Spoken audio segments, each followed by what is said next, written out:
ये security withdrawal सिर्फ ये एक अच्छा आप बोलते हैं तो इसलिए किया गया है। सतपाल मलिक ने अपनी सुरक्षा को लेकर चिंता जाहिर की है। उन्होंने कहा है कि उनकी सुरक्षा कम कर दी गई है और Z+ सुरक्षा कवर के बजाय अब एक निजी सुरक्षा अधिकारी यानी कि PSO को तैनात किया गया है। उन्होंने ये भी कहा है कि सुरक्षा इसलिए छीन ली गई है क्योंकि उन्होंने किसानों के मुद्दे और केंद्र की अग्निवीर योजना पर बात की थी। वैसे सतपाल मलिक को बीजेपी के लिए सिरदर्द भी माना जाता है क्योंकि बीजेपी के खिलाफ अक्सर सतपाल मलिक बोलते रहते हैं, लेकिन अब एक बार फिर से अपनी सुरक्षा को लेकर बीजेपी पर हमला बोला है। तो पहले सतपाल मलिक ने क्या कुछ कहा है अपनी सुरक्षा को लेकर, क्या आरोप लगाया है, वो पहले बयान सुन लीजिए। मैंने खास गुनाह नहीं किया है, और कोई गुनाह होता तो मेरे ईडी या और कोई चीज आती। ये सिक्योरिटी विड्रॉल सिर्फ ये एक अच्छा आप बोलते हैं तो इसलिए किया गया है। किसी की सिक्योरिटी विड्रॉ नहीं हुई अभी तक, और पूरी Z+ सिक्योरिटी है वोरा जी की आज तक। जगमोहन जी बेड रिडन थे तब भी सिक्योरिटी थी उन, लेकिन अब मुझे पुलिस हेडक्वार्टर से ये पता चला है कि आपका ये लिख के आ गया कि सिर्फ एक PSO आपको मिलेगा। सतपाल मलिक ने कई मुद्दों पर बातचीत की, लेकिन मलिक ने दावा किया कि 2008 से 2018 तक जम्मू कश्मीर के राज्यपाल के रूप में कार्य करने वाले NN वोहरा का सुरक्षा कवर अब भी बरकरार है। सतपाल मलिक ने कहा कि उन्होंने इस मुद्दे के बारे में गृह मंत्रालय को लिखा है, लेकिन अभी तक कोई जवाब नहीं मिला है। उनका सुरक्षा कवर क्यों हटाया गया, इस कदम के पीछे क्या कारण था।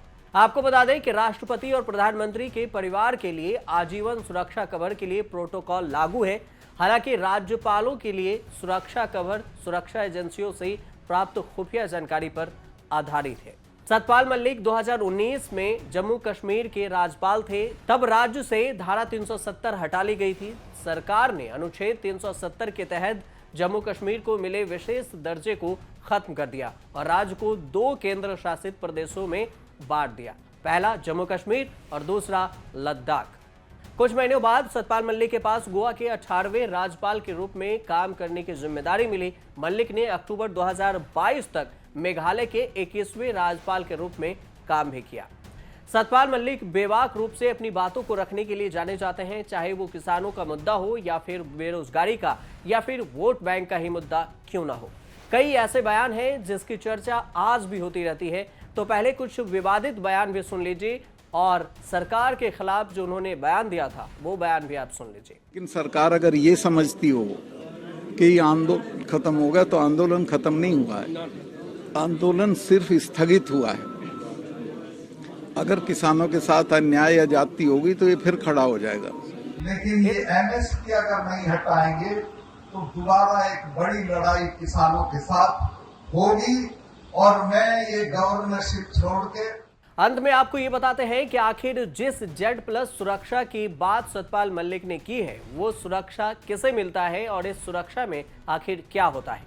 भारत में कितनी तरह की सुरक्षा है, अगर इसकी बात करें तो भारत में सुरक्षा व्यवस्था को 4 श्रेणियों में विभाजित किया गया है। सबसे पहला Z+ जो उच्चतम स्तर का है, उसके बाद Z और Y श्रेणी और फिर X श्रेणी की सुरक्षा मानी जाती है। सरकार इस बात का निर्णय ले सकती है कि इन 4 श्रेणियों में किसे कौन से स्तर की सुरक्षा देनी है।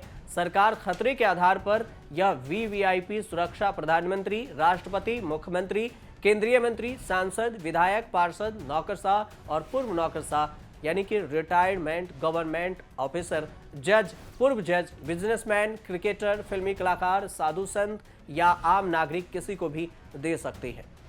Z+ सुरक्षा कैसे होती है? तो Z+ सुरक्षा देश की दूसरी सबसे बड़ी सुरक्षा है। इसमें 36 सुरक्षाकर्मी होते हैं। इसमें से 10 NSG और SPG स्पेशल प्रोटेक्शन ग्रुप जो कमांडो होते हैं, साथ ही कुछ पुलिस भी शामिल होती हैं।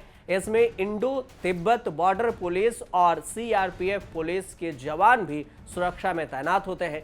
इस सुरक्षा में पहले घेरे की जिम्मेदारी NSG की होती है, जबकि दूसरे परत की SPG कमांडो की जिम्मेदारी होती है। साथ ही Z+ सुरक्षा में एस्कॉर्ट और पायलट वाहन भी दिए जाते हैं।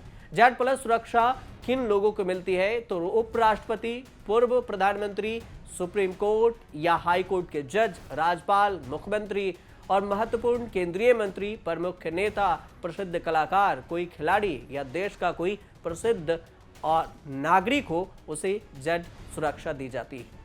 आप देखते रहिए न्यूज़ तक।